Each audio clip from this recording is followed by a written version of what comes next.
दो सिर वाला जुलाहा। एक बार मंथरक नाम के जुलाहे के सब उपकरण, जो कपड़ा बुनने के काम आते थे, टूट गए।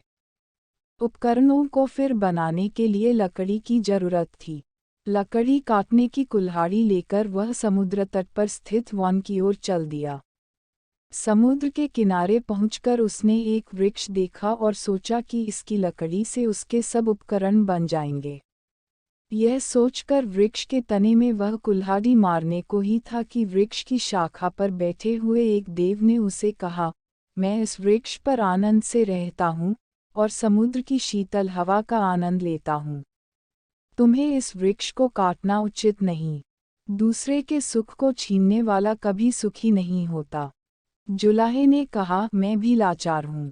लकड़ी के बिना मेरे उपकरण नहीं बनेंगे, कपड़ा नहीं बुना जाएगा, जिससे मेरे कुटुंबी भूखे मर जाएंगे।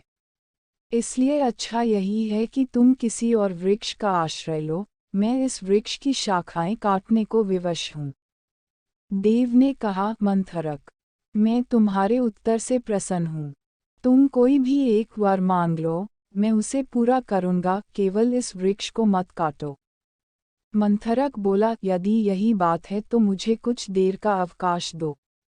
मैं अभी घर जाकर अपनी पत्नी से और मित्र से सलाह करके तुमसे वर मांगूंगा। देव ने कहा, मैं तुम्हारी प्रतीक्षा करूंगा। गांव में पहुंचने के बाद मंथरक की भेंट अपने एक मित्र नाई से हो गई। उसने उससे पूछा, मित्र, एक देव मुझे वरदान दे रहा है, मैं तुझसे पूछने आया हूँ कि कौन सा वरदान मांगा जाए। नाई ने कहा, यदि ऐसा ही है तो राज्य मांग ले। मैं तेरा मंत्री बन जाऊंगा, हम सुख से रहेंगे। तब मंथरक ने अपनी पत्नी से सलाह लेने के बाद वरदान का निश्चय करने की बात नाई से कही। नाई ने स्त्रियों के साथ ऐसी मंत्रणा करना नीति विरुद्ध बतलाया। उसने सम्मति दी कि स्त्रियां प्रायः स्वार्थपरायणा होती हैं। अपने सुख साधन के अतिरिक्त उन्हें कुछ भी सूझ नहीं सकता। अपने पुत्र को भी जब वह प्यार करती है, तो भविष्य में उसके द्वारा सुख की कामनाओं से ही करती है। मंथरक ने फिर भी पत्नी से सलाह किए बिना कुछ भी न करने का विचार प्रकट किया। घर पहुंचकर वह पत्नी से बोला, आज मुझे एक देव मिला है। वह एक वरदान देने को उद्यत है।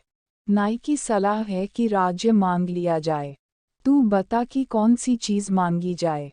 मंथरक पत्नी ने उत्तर दिया, तुम अकेले 2 हाथों से जितना कपड़ा बुनते हो, उससे भी हमारा व्यय पूरा हो जाता है।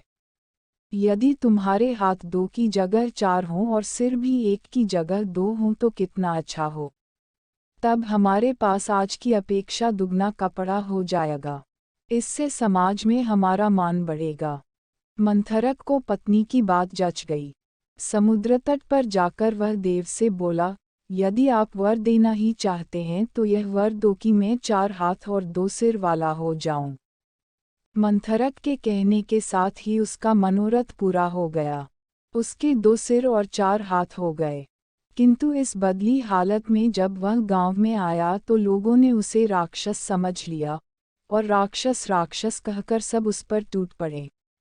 लोगों ने पत्थरों से इतना मारा कि वह वहीं मर गया। सीख, मित्र की शिक्षा मानो। ...